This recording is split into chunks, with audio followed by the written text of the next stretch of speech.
सिर को बाबा के चरणों पे रखा। बाबा समझ गए भानुमति के सिवा कोई हो ही नहीं सकता, क्योंकि ये बात हमें और दुर्योधन को मालूम है, किसी को मालूम ही नहीं है। उसी समय बाबा ने हाथ उठा करके कहा सदा सौभाग्यवती भव, आशीर्वाद दिया है।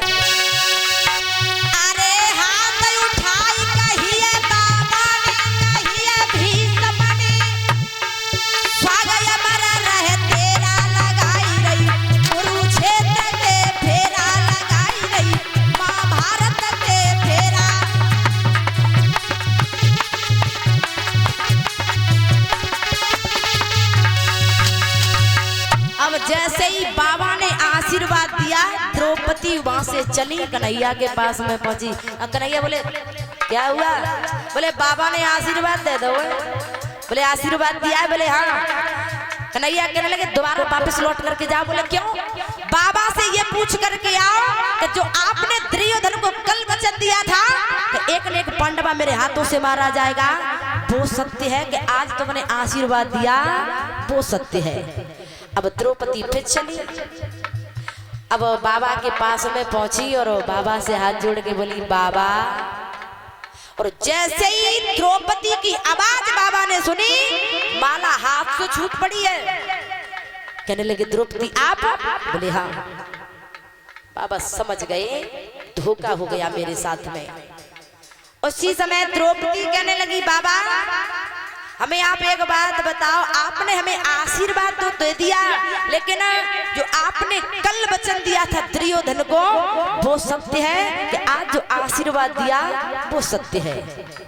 अब बाबा कहने लगे द्रौपदी ये बात तो बाद में होगी, पहले हमें ये बताओ कि तुम्हें यहाँ पर कौन लेकर के आया है? आप उसे अंदर लेकर के आओ। अब द्रौपदी चली और बाबा बोले द्रौपदी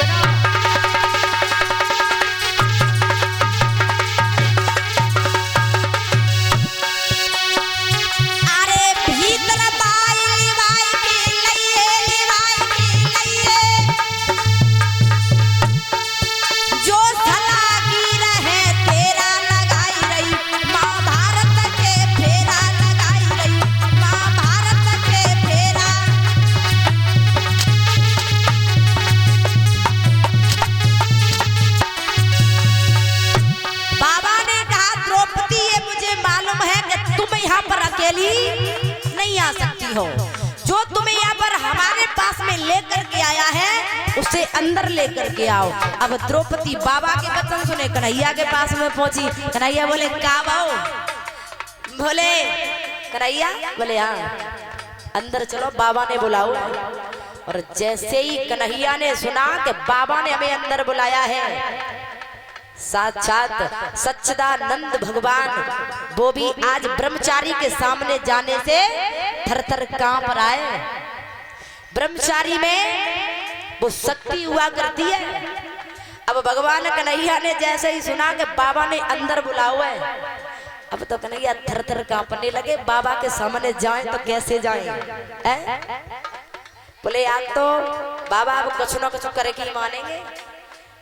बाबा ने द्रौपदी से कहा कि उसे अंदर लेकर के आओ।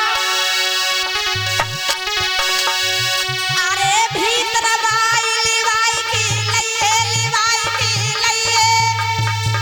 जो सलाह की रहे तेरा लगाई रही, महाभारत के फेरा लगाई रही, महाभारत के फेरा।